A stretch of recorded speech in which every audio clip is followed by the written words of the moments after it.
Dr. Memoli here. How are you all doing? Today I wanted to put together a quick video which is similar to a lesson that I do with almost all of my clients, old and young.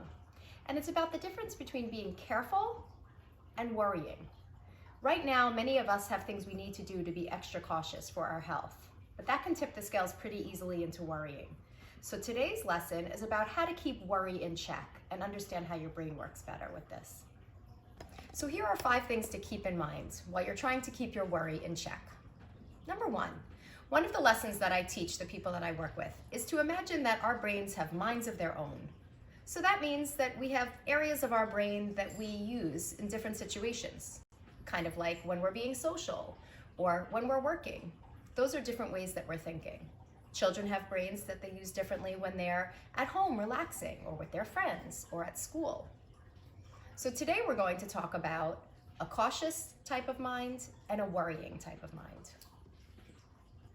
So number 2, let me tell you a little bit more about the difference between careful mind and worry mind.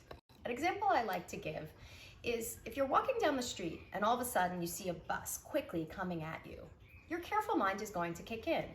If you're a child, you might grab an adult's hand and walk quickly to safety. If you're an adult, you might just run to the curb and get out of the way. That's your brain and your body acting with caution, carefully. It's over and done with. You move on with your day.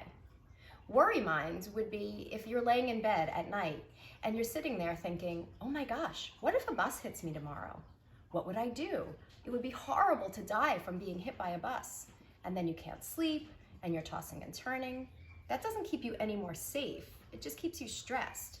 And that's worry mind. Number 3. Let me teach you a little bit more about careful mind. Careful mind's pretty wonderful. It's the area of our mind that helps us stay safe and healthy and live a balanced, happy life. It doesn't burden us with stress and keep us upset.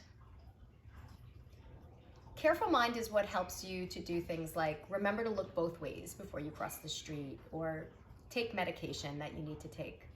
Right now, our careful mind is reminding us to do some social distancing and wash our hands. There are some pretty interesting characteristics about careful mind that can help you to recognize it. It's honest. It tells us the truth.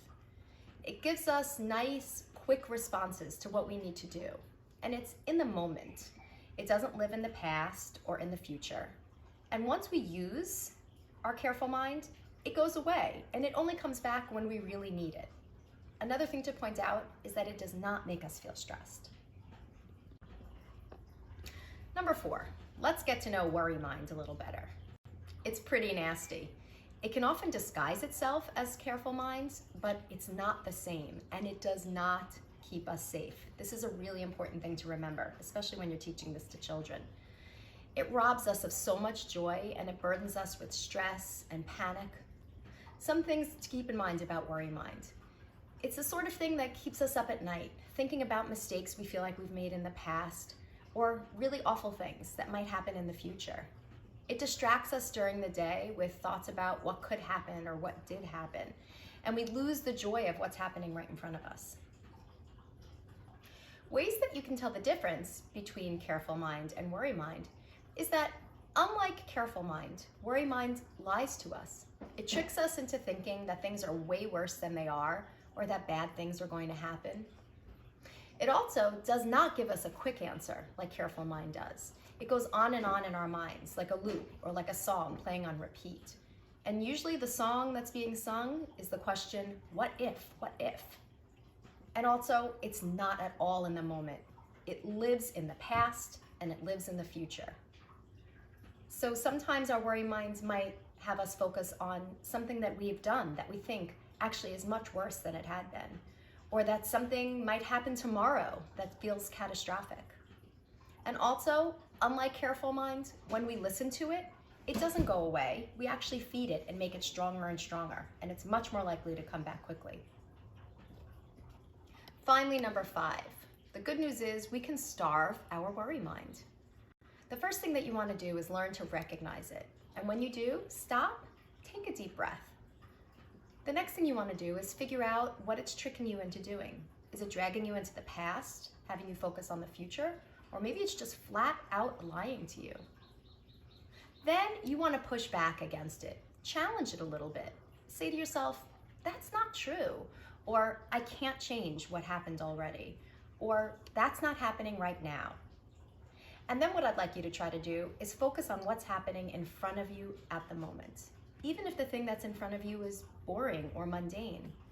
It's a lot better than focusing on things that you can't control anymore, or things that haven't even happened yet. So for example, while I'm driving, I might look around my town and see that things are pretty sad right now and not the way I want them to be. I might tumble into a series of thoughts about what this means for our future as a town. But instead, I can recognize that as my worry mind at work, and I can stop, and I can take a deep breath, and I can just focus on driving. I can look around at other things. I can look at the wildlife around me and get back into my body and pay attention to what's happening in the here and now.